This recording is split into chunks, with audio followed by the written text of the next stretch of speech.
ఇప్పుడే జీ5 app download చేయండి. చూడండి మీ ఫేవరెట్ టీవీ షోస్ ఎప్పుడైనా ఎక్కడైనా. వాడి మనసులో విషబీజాలు నాటుంటారు. మీ తాత ఒక దుర్మార్గుడు, దుష్టుడు, ద్రోహి అని నమ్మించుంటారు. ఇలాంటి పరిస్థితుల్లో నేను వెళ్ళి నేనే మీ తాతయ్య అని చెప్పినంత మాత్రాన నా మనవడు కరిగిపోయి కౌగిలించుకుంటాడని అస్సలు ఆశించలేనమ్మా. అందుకే ఇప్పటికీ నా మనవణ్ణి నేనెన్నోసార్లు కలిసినా ఒక్కసారి కూడా నేనే నీ తాతయ్యను అన్న నిజం బయట పెట్టాలన్న ఆలోచన కూడా లేదు. ఈ ఆలోచనే పొరపాటు తాతయ్య. జానకమ్మ గారు మీ గురించి చెడుగా చెప్పుంటారు అన్నది మీ ఊహ మాత్రమే. అసలు ఇంతవరకు ఉత్తమ్ గారికి మీ గురించి ఏమీ చెప్పుండకపోవచ్చు కదా. అలాంటప్పుడు మీరు వెళ్ళి జరిగిన నిజమేంటో చెప్తే ఉత్తమ్ గారు మిమ్మల్ని అర్థం చేసుకోవచ్చు కదా. అది కాదమ్మా. ప్లీజ్ తాతయ్య, ఉత్తమ్ గారికి నిజం చెప్పడానికి, జరిగిన నిజాలను జానకమ్మ గారు వివరించడానికి ఇంతకు మించిన మంచి సమయం రాదు. దయచేసి నా మాట వినండి. మీ గురించి చెడుగా చెప్పకముందే మీరు వెళ్ళి జరిగిన నిజాన్ని వాళ్ళకు చెప్పండి. వాళ్ళు అర్థం చేసుకోకపోయినా కనీసం మీ మనవడైనా అర్థం చేసుకోవడానికి అవకాశం ఉంటుంది. నువ్వు చెప్పింది నిజమేనమ్మా.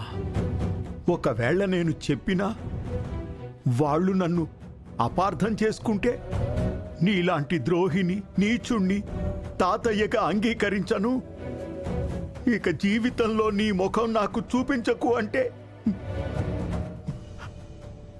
నా మనవడికి శాశ్వతంగా దూరం కావాల్సి వస్తుంది. ఈ నిజం వాడికి తెలియనంత వరకు కనీసం వాళ్ళ కంపెనీకి చైర్మన్ గానైనా వాడిని కలిసే అదృష్టం, అవకాశం ఉంటాయి. నేనే వాడి తాతయ్యనని తెలిసాక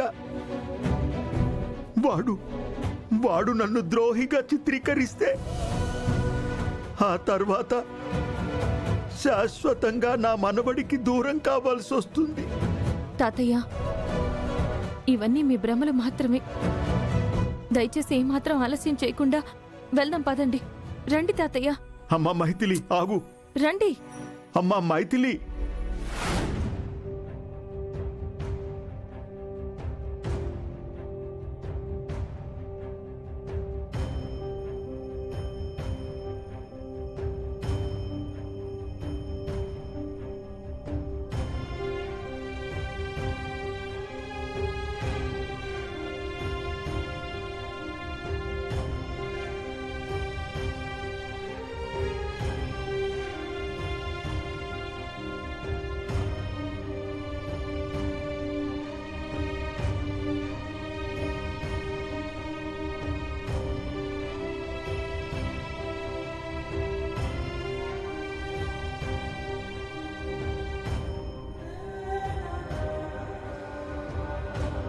నానమ్మా, నాన్నకు అమ్మవని తెలుసు, కానీ నా నాన్నెవరో, ఎక్కడుంటాడో, ఏమైపోయాడో ఇంతవరకు తెలీదు నానమ్మా.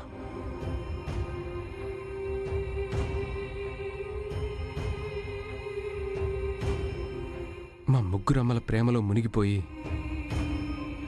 నాకంటూ ఒక నాన్నున్నాడన్న విషయమే మర్చిపోయాను.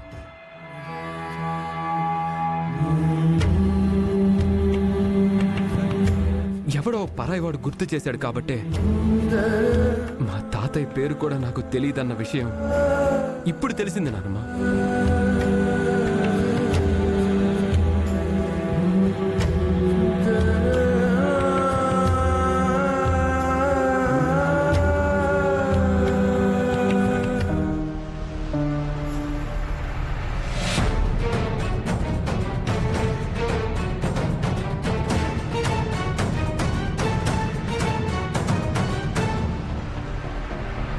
చెప్పు నానమ్మా, తాతయ్య గుండెల మీద ఆడుకోవాల్సిన నేను ఎందుకు నీ చేతుల్లో మాత్రమే పెరిగాను?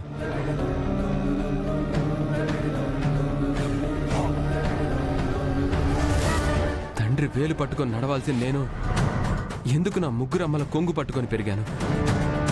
నాకు నాకు నిజం తెలియాలి.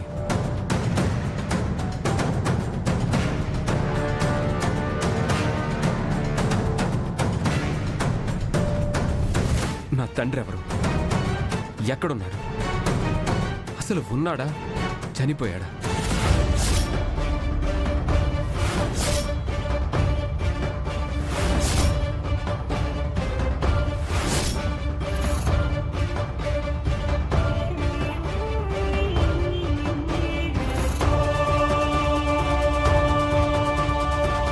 ఉత్తమ్, మీ నాన్నమ్మ గారి గుండెల్లో గతం అనే అగ్నిపర్వతం రగులుతుంది. దాని జోలికి వెళ్ళొద్దు నాన్న. అది బద్దలైతే నువ్వు భరించలేవు. ఎన్నాళ్ళమ్మా? ఎన్నేళ్ళు ఇలా కాలం గడుపుతారు? ఈరోజు హల్వారాజు అడిగినట్టే రేపు ఇంకెవడో నన్ను నీ బాబు ఎవరని అడుగుతాడు. నేనేం సమాధానం చెప్పాలి? మీ తాతయ్య పేరేంట్రా అని అడిగితే నేనేం జవాబు చెప్పాలి? చెప్పమ్మా. మీరు నా ప్రశ్నకు సమాధానం చెప్పకపోతే మీరు తప్పు చేశారని నేను భావించాల్సి వస్తుంది. మీ తప్పులు నచ్చకే అటు మా తాతయ్య ఇటు మా నాన్న మీకు దూరం అయ్యారని అనుకోవాల్సి వస్తుంది. చెప్పండి, ఈ ఇంటికి దూరమైన మా నాన్న తాతయ్య తప్పు చేసిన వాళ్ళ, లేక మీరు?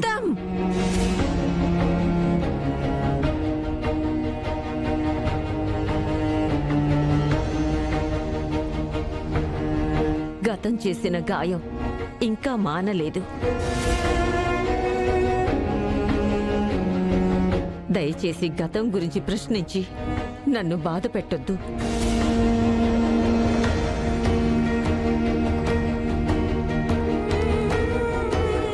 నేనేం చెప్పలేను. నానమ్మ, నానమ్మ. చూసావా ఉత్తమ్, నువ్వు ఎవరి గురించైతే అడుగుతున్నావో వారి పేరు తలవడానికి కూడా మీ నాన్నమ్మ ఇష్టపడదురా.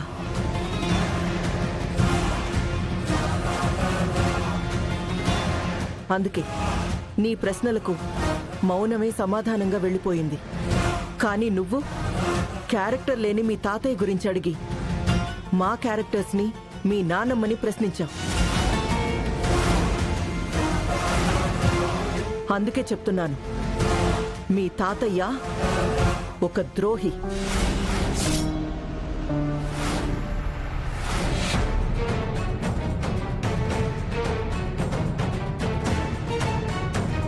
అగ్నిసాక్షిగా పెళ్లాడిన మీ నాన్నమ్మ ఉండగా మరో ఆడదానితో అక్రమ సంబంధం పెట్టుకొని ఒక బిడ్డకి జన్మనిచ్చిన పరమ దుర్మార్గుడు.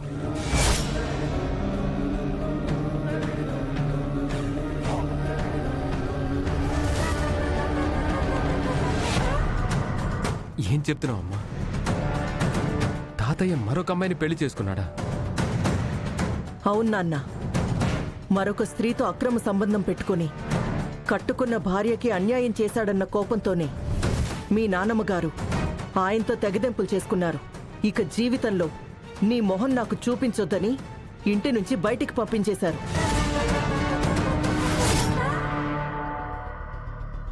జీ5 యాప్ డౌన్లోడ్ చేసి అన్ని ఎపిసోడ్స్ పూర్తి ఉచితంగా చూడండి.